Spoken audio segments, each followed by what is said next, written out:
It's my great honor to welcome you to Unity in Lynnwood, where we affirm the inherent dignity, value, potential, and right to be of every life as an emanation of that one life we choose to call God. To explore on-campus and virtual opportunities for those aged toddler through 18, please contact that program's director. Our radical welcome includes all. Please stay in touch through the social media platforms of your choice by visiting unityinlynnwood.org, by registering to receive electronic communications, or by downloading the Breeze app.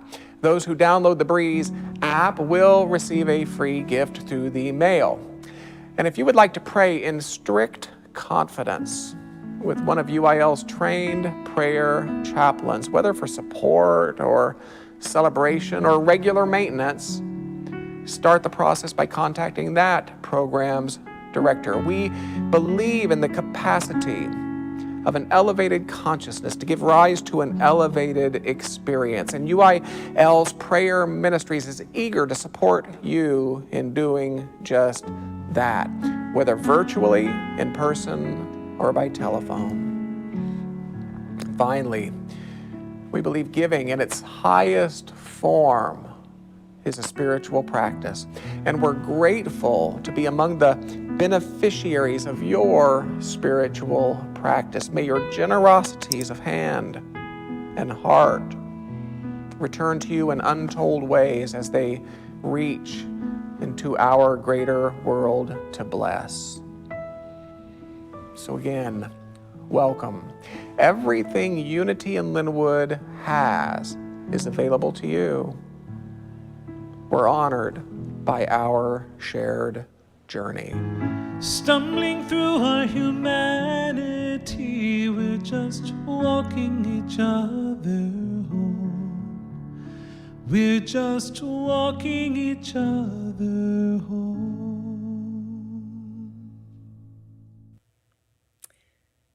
Good morning. It's my honor and my pleasure to be able to be here and to welcome you here this morning. We're beginning again to invite just a small audience to join us in person, and that feels just wonderful too. It's a joy to be with friends. We welcome those who are in attendance with us here and those who might be joining from afar. Perhaps this is your first time joining us. Unity is a welcoming, inclusive philosophy, and Unity in Lynnwood is a welcoming and inclusive community. We invite people from all walks of life, all spiritual paths to join us. Please now settle into your surroundings, make yourself as comfortable as you can, and enjoy these moments of inspiration and renewal.